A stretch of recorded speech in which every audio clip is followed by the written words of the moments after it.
Artificial intelligence can add $2 trillion to India's economy by 2025. That's a key finding of a NITI Aayog report. The government think tank is expecting efficiencies led by AI to take India's GDP growth rate above 8%. This could all take India's total GDP above $8 trillion in the next decade.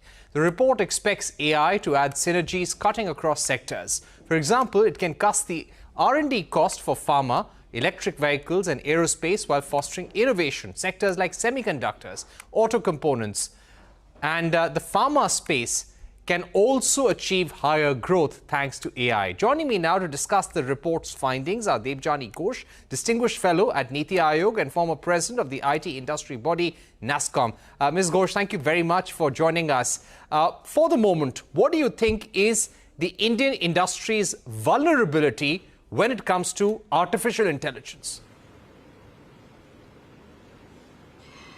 I don't see vulnerability when it comes to artificial intelligence. I see tremendous amount of increasing awareness. I see tremendous amount of intent, and I see a hunger to ensure that we get this right.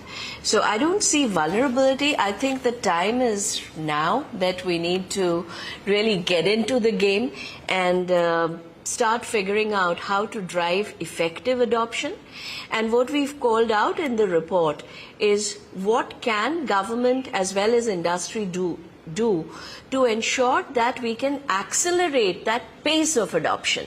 And that's the key focus of the roadmap. If you look at the AI for Viksit Bharat roadmap, which looks at how we can unlock AI for accelerated economic growth, what we've really called out in our recommendations are specific actions that is needed today to ensure we carve out the pathways to accelerated adoption. Right. Now, you've mentioned at least 4 or 5 different sectors in your report which can benefit from artificial intelligence. Now, what are some of the targeted policy interventions that may be needed from the government side? Around 5 to 6 years ago, we had seen PLI reform. So what kind of reform or intervention is needed today when we're on the cusp of taking full advantage of the AI revolution? Sure. So let me step back, just a little bit. So if you see the report, the recommendations come in 2 parts. There are 2 levers that we are talking about, right? If you look at current growth rates, we are going to be around 6.6 to 7 trillion in the next 10 years by 2035. If we have to get to that 8% growth rate, we need to cross 8 trillion. And that's the gap that we are looking at, the roughly around 1 to 1.5 trillion gap that exists. How can technology, especially AI, help bridge that gap, and where can it most effectively drive accelerated growth, right? So the first lever we have looked at is just increased productivity. Just getting AI integrated into different industries, into different sectors, end to end, to drive increased productivity. We have actually, with McKinsey, looked at around 850 occupations across nearly 16 sectors, nearly over 2,000 distinct work activities to identify what should be the priority sectors or the priority activities for India. And the 2 that we have called out in this report specifically are banking as well as manufacturing and pharma. Right? So these are the ones we've called out, which we believe that if we can get this right, that will contribute to around 500 to 600 billion incremental GDP for the country. Now, the main factor here is you cannot have a one-size-that-fits-all. You cannot say that we'll do generic policy changes that will drive adoption. Each sector needs a unique approach. And that's the main recommendation from the report to unlock productivity, that we need to have a sectoral approach, right? And in each sector, we have called out not just what needs to be done in terms of data, in terms of policies, etc., but also the risks. So the report calls out both what enablers as well as the risks. The second lever we've talked about is unlocking innovation. And here again, we've looked at around 18 arenas. McKinsey comes out with these arenas, and we studied this with an India lens to understand the opportunities for India. And the two huge opportunities that stand out is drug development, moving from generic pharma to novel drug discovery and development. And the second one is software-defined automotive manufacturing. And I think both are significant opportunities where we have a very strong ecosystem in place already. We have the ecosystem, we have the capabilities. What we have to do is now invest in the R&D to leapfrog. So these were the two things that we identified, and again, for each of these, we've called out sectoral enablers that will be needed to unlock the full potential of AI. Ms. Ghosh, if I start with manufacturing, for example, now increasing the share of manufacturing in our GDP, that has been the focus of the government. So what is a sector-specific intervention that can come from the government? Can it be monetary support or it would be non-monetary intervention? Most of it is non-monetary. See, it's really about building the infrastructure. For example, in AI, one of the critical requirements is data, access to data. And India is the data capital when it comes to generation. We generate tons and tons of data. But we haven't been very good in leveraging this data for innovation and AI adoption. And that's one of the things that India AI Mission is now trying to fix. The AI Ghosh, data Ghosh, which has been developed under the India AI Mission, is to do this. And we need to go faster and do much more. In manufacturing or any sector, one of the first things you have to look at is how do you make the anonymized data available to the industry? Creating a marketplace. So one is making data available. Two, in order to help industry go through, for example, where do they get stuck? Testing. Testing becomes a huge bottleneck. So how do you create a shared infrastructure for some of these processes like testing, which will tremendously help the industry leapfrog? How do you create clusters?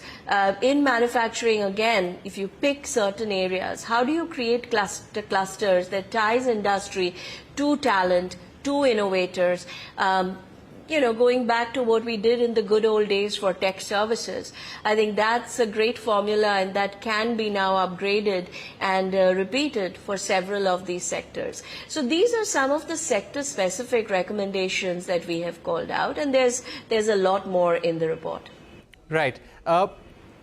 What do you think is the opportunity to increase employment or create more skilled jobs? Because there is a worry as well that AI will lead to job cuts in the market. What is your view and finding after carrying out this detailed analysis and study with the help of many stakeholders?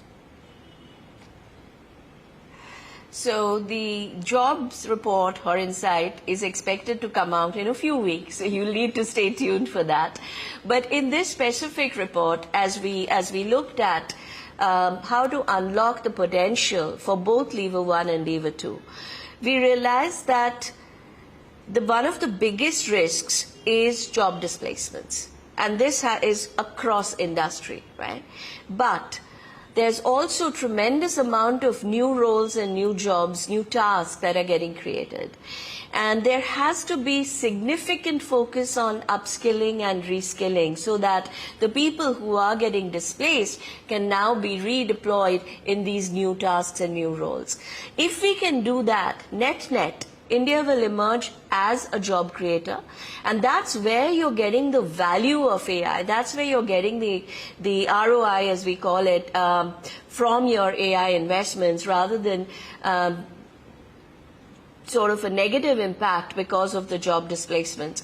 But if you permit, I will not speak on that too much right now, because we're launching a very detailed report on the impact of jobs, especially in the tech sector, in just a few weeks. And I'm happy to talk to you after that and get into much more details. Right. My final question to you would be, what is the expectation from the industry now as to what they should do in terms of deploying more AI tools? And one thing that we can expect from the government now in terms of putting in place the right policy framework and tools to encourage AI adoption from the ground up, not just in the top companies listed in the stock market, but from MSMEs and upwards. A very good question. See, government, there are 4 things that government will have to do. One, work with the regulators, etc., sectoral regulators, sectoral bodies, to ensure that we are building very targeted AI adoption playbooks by core sectors. We cannot have a generic strategy that plays across. That's just not possible. That's just not impactful. So we have to prioritize the sectors that we want to go after, which is what we have called out in the report. And once we've prioritized the sectors, then working with the right sectoral bodies to ensure that we create targeted playbooks for each sector. I think that's the first job. That's very important. Second, unlock data. We have to unlock data, but we have to do it in a structured way so that we can use data as a competitive advantage for India. It's very, very important. In fact, we are saying that India has to become the biggest data marketplace for anonymized data in the world with the right guardrails so that we control our data and we are able to leverage our data for the maximum impact. Third, skilling. This is going to be critical because if we don't get this right, we are not going to get the positive impact of AI. Then if the job displacements go out of hand, we are going to lose control of AI. So we will have to ensure that skilling happens ahead of the curve and it enables us stay in control and ensure that our investments in AI are resulting in positive returns. And last but not the least is just, the regulatory support that is needed to drive the transformation of industries, because in the AI world, you have to be tremendously agile. You have to change business models. You have to think end-to-end reimagination of your business models. So this is where a lot of the ease of doing business policies can come into play. So these are the 4 areas we have identified for government. And as far as industry is concerned, it's really having an end-to-end understanding of what AI will do for you. It's not that Indian industries are not deploying AI. If you look at banks, there's so much going on. But unfortunately today, most of the institutions, whether it's banks or manufacturing companies, are treating they're treating AI in silos. There are pilots here, pilots there, and it's a sort of fragmented silos that's going on. And that we believe that approach is not going to pay off in the long run. You have to have an end-to-end approach. You have to pretty much reimagine your end-to-end business model and your business process and say, what's the role of AI in doing this? What problem do I want to solve? What's the biggest problem do I want to solve? And then build out the strategy, which is, again, has to be top-down, board-driven, CEO-driven. It has to be top-down driven and not something that the IT department alone does. And it has to get integrated into the culture of the industry. So I really think for industry, it's now time to realize this is a company-wide or organization-wide transformation. This requires new culture almost. And this has to be led from the very top.